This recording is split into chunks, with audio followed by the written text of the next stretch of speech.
Pemirsa, setelah mediasi pertama berakhir kisruh, mediasi kedua antara Pratiwi Novianti dan Agus Salim kembali berujung buntu. Sejak awal mediasi, Novi sudah tidak sepaham dengan Farhad Abbas, kuasa hukum Agus Salim, hingga nyaris meninggalkan meja bundar. Terlebih, Farhad Abbas kembali menumpahkan emosinya ketika Novi meminta mediasi dilanjutkan setelah kehadiran Denny Sumargo. Beruntung, Brian Praneda, kuasa hukum Novi, berhasil menenangkan kliennya itu sehingga mediasi sempat dilanjutkan. Kesepakatan untuk menyerahkan donasi dari Yayasan Rumah Peduli Kemanusiaan seolah hanya menunggu waktu ketika pihak Novi dan pihak Agus pindah dari meja bundar ke meja panjang konferensi pers untuk mengumumkan hasil mediasi. Sayangnya, kata pembuka dari Farhad Abbas kembali menyudut emosi Novi. Novi pun walk out bersama Gary Julian, tim kuasa hukumnya. Ini provokator baru, dia provokator baru. Maaf, dengan berangkat ini saya tidak sepakat. Ya, alasan tidak sepakat apa? Karena Bang Densu harus dilibatkan. Loh, kan dilibatkan. Tapi kata-kata dia kan berbeda. Ya, kan dia tidak hadir. Kalau misalnya dia gara-gara dia langsung nggak hadir, ya. Kenapa dia langsung nggak hadir? Di undangannya kan ada. Kalau sudah kita masuk ruangan di sini, jangan sampai kita berkelahi yang kedua kali lagi lah. Atau ini yang persoalan kan hanya uangnya orang kok. Dan juga bukan untuk dibagi ke kemana, hanya dibaginya untuk Agus saja. Kalau kurang kami semua teman-teman siap membantu lagi. Gus kira-kira. Mohon maaf untuk semuanya, mohon maaf sekali lagi. Bentar, saya belum selesai. Saya tidak sepakat. Ya, mohon maaf. Nah, inilah jahatnya mereka.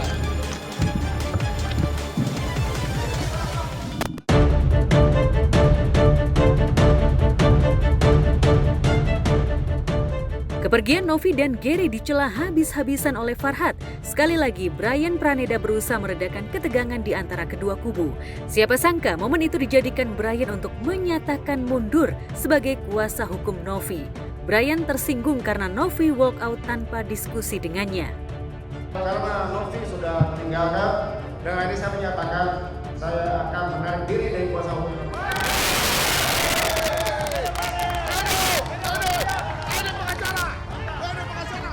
Agus berharap hari ini hari perdamaian. Hari ini Agus menghadiri di acara ini belum sempat bersalaman sama Mbak Novi, tapi Mbak Novi tinggalkan Agus.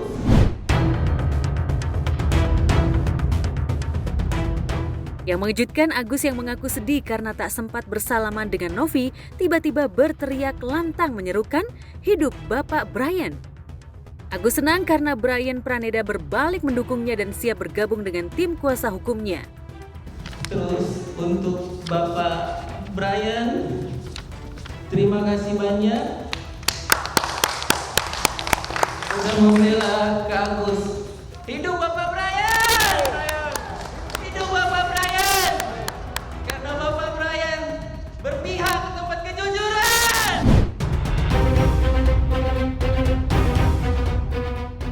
Kemudian, kisruh donasi 1,3 miliar pun kembali diwarnai dengan ratapan Agus.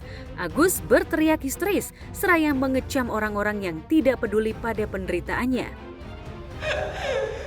Selama ini aku sakit.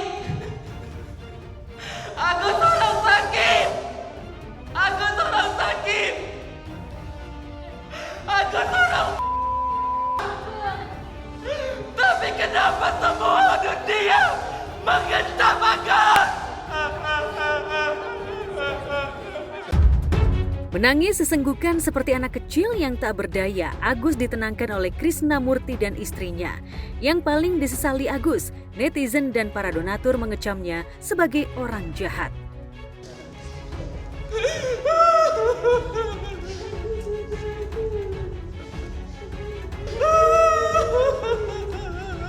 Udah tinggal di ujung, Pak. Bisa rasakanlah bagaimana kecewanya. Segitu jahatnya Agus, Ibu. Segitu jahatnya. Agus bukan orang jahat. Dengan batalnya perdamaian antara Agus dan Novi, bisa dipastikan tidak ada pencabutan laporan terkait kasus dugaan pemerasan dan pencemaran nama baik yang menahbiskan Novi sebagai terlapor. Di sisi lain, Agus juga batal menerima sisa uang donasi sebesar 1,3 miliar. Dan kemungkinan uang itu akan didonasikan untuk hal lain yang lebih mendesak, sementara Agus hanya mendapatkan sebagian kecil sesuai dengan hasil polling para donatur. Apa gini aja ya? Uangnya gue ambil dari Yayasan Novi, gue bagi-bagi ke orang yang sama membutuhkannya. Sama Agus, donatur yang berkeberatan datang ke gua aja, bawa buktinya, ntar gua balikin duit. Gimana, setuju gak? Nggak ada niat untuk membantu Agus gitu, hanya merasa gara-gara mereka uang ada gitu. Padahal gara-gara orang buta. Orang membantu orang buta bukan bantu Denny atau bantu si Agus gitu. Nggak perlu. Mau datang 1000 Densu juga nggak ada masalah. Sudah kelihatan kok dia yang merusak acara hari ini.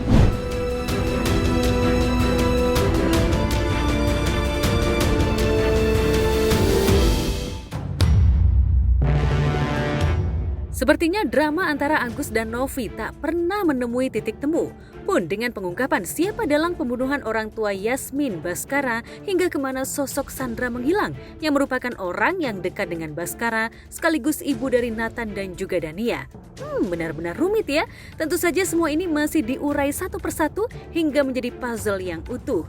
Romeo yang berhasil mengambil tape Bhaskara akhirnya menyelidiki satu persatu isi dari catatan yang ada di dalamnya hingga merencanakan untuk meneror Ajeng. Bisa-bisanya di suasana tahlilan gini ada orang jahat yang ngirim teror. Mah, kenapa ya? Mama itu selalu dikirim teror akhir-akhir ini. Kenapa, Mah? Mama nggak tahu Mama. Kenapa ya? Ini kunci gerbang neraka. Silakan kamu buka sendiri, Ajeng Cakradinata.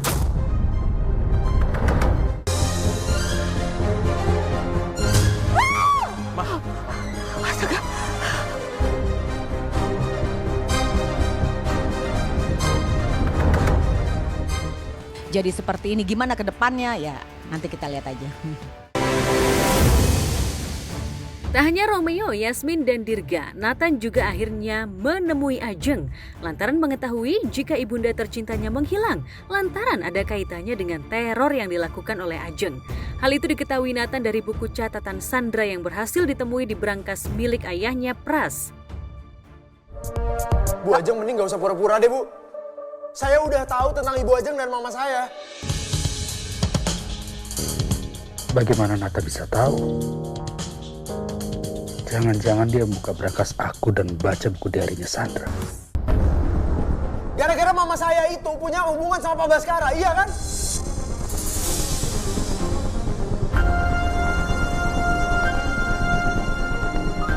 What? Lo jangan ngasal ya kalau ngomong. Gak usah bawa-bawa bokap gue yang udah meninggal. Dan gara-gara kejadian itu, mama saya diusir dari rumah sama papa saya. Dan itu semuanya gara-gara Bu Ajeng. Asal lo tahu ya, Lisa, gue gak mungkin ngomong kayak gini kalau misalnya gue gak punya bukti.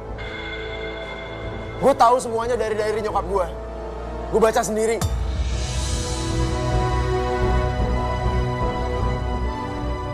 Pas dibongkar, ternyata ada satu diary. Dan itu ternyata punya ibunya Nathan. Dan akhirnya Nathan baca semuanya. Dan semuanya terungkap. Dan Nathan, Bu Ajeng, dan Pak Bhaskara adalah satu-satunya yang tahu tentang ini. Nathan itu membombardir ya ke Ajeng bahwa Ajeng lah yang bersalah atas ibunya Nathan hingga hilang. Dan Ajeng tetap bersikeras bahwa bukan Ajeng. Dan itulah Ajeng, tetap bilang bukan Ajeng. Di tengah kecemasan Ajeng yang kisah masa lalunya satu persatu mulai terungkap, dia, orang dekat Yasmin, secara tidak sengaja melihat Galang membuka sarung tangannya. Tentu saja pemandangan itu membuat dia terkejut, lantaran salah satu jari Galang memiliki jari besi. Lantas akankah kecurigaan Yasmin bakal terjawab, lantaran selama ini Galang berbohong karena ada bekas luka di tangannya?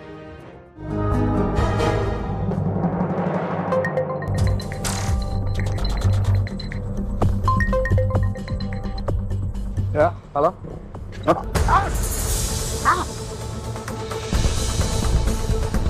Aduh, Mas, maaf. Gimana sih kalau jalan? Maaf mas, nggak sengaja saya mas.